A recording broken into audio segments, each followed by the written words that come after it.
Madam Deputy Speaker, whilst I acknowledge that some of the child protection aspects of this bill are important, much of it represents a dangerous and, I would say, unnecessary centralisation of power that will harm schools, teachers and, of course, most importantly, pupils. Exactly. In recent meetings I've had with the Last Wednesday SEND group, as well as with home education groups across Surrey and Hampshire, there has been overwhelming concern regarding the proposed legislation.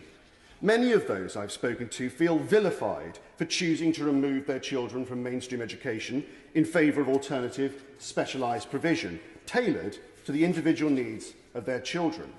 Now, Madam Deputy Speaker, I will take this opportunity to highlight 5 key amendments that I think are particularly important, and I do urge my fellow members to give them their full consideration. The first of which is Clause 206, about removing the requirement for all academies to follow the national curriculum. Clearly, a national curriculum can provide a broad and balanced education, but education is not a one-size-fits-all issue. The original bill seeks to stifle innovation, which is a dangerous and regressive move. And it's particularly concerning for faith schools and alternative provision settings like Pathway School, a SENS provision school in my constituency.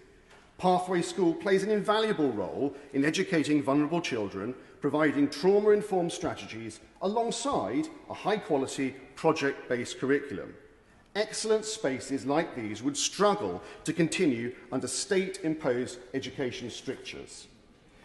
New Clause 41, about the parent's right to review the curriculum. And as a parent myself, Madam Deputy Speaker, I want to draw particular attention to this clause. This clause would give parents the right to review school curriculum materials to ensure their children are fairly exposed to material appropriate for their age group. I don't think it's controversial to say, Madam Deputy Speaker, that parents have a unique and intimate understanding of their children's needs, and it is only right that they have an active role in ensuring the quality and suitability of their children's education. Moving on to clauses 200 and 202 regarding home education.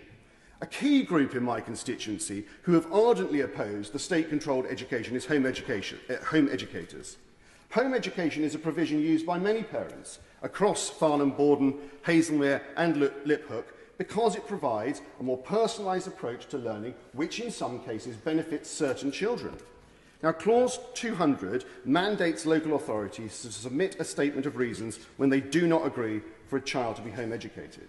Families are deeply concerned that the government's original proposals impose excessive state control over home education, failing to recognise the dedication and that care home educating parents provide. And the Honourable Lady opposite, in the speech I've just before mine, said, and I think I'm quoting her correctly, said, all good parents would welcome this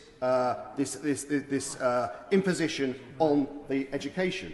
But that's simply deeply unfair to all the good home educating parents that have contacted me.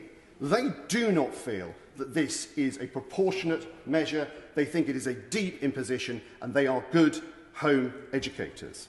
Now, Clause 200 is a more proportionate way to address concerns while still ensuring the accountability that the Honourable Lady opposite wanted. This is especially important for families with SEND children awaiting EHCPs, a process that can take up to 2 years.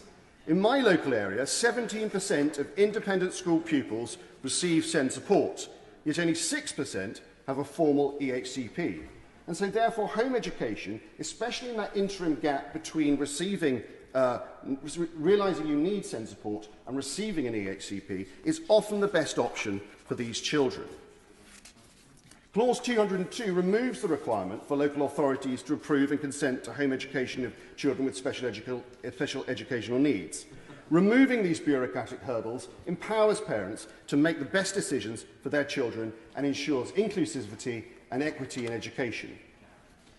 Clause 192 around the neglect and abuse in children related to home education is the next clause I want to touch on, Madam Deputy Speaker. While I strongly support home education as a valid choice, safeguarding must remain a priority. However, home educating parents, I think, rightly feel vilified by this government, which treats them as though they are inherently suspect, as the Honourable Lady opposite did, rather than recognising their commitment to their children's education. Clause 192 ensures that local authorities can withhold consent for withdrawal from school where there are concerns about neglect or abuse.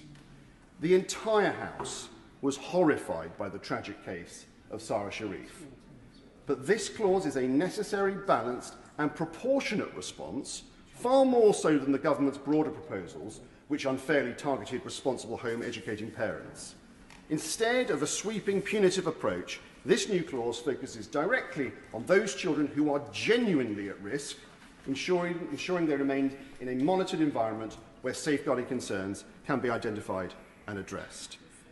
Madam Deputy Speaker, this bill is an ideological attack on academic freedoms that will hurt the very children Labour claims to support.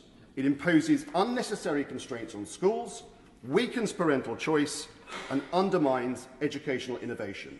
The poorest pupils will suffer the most.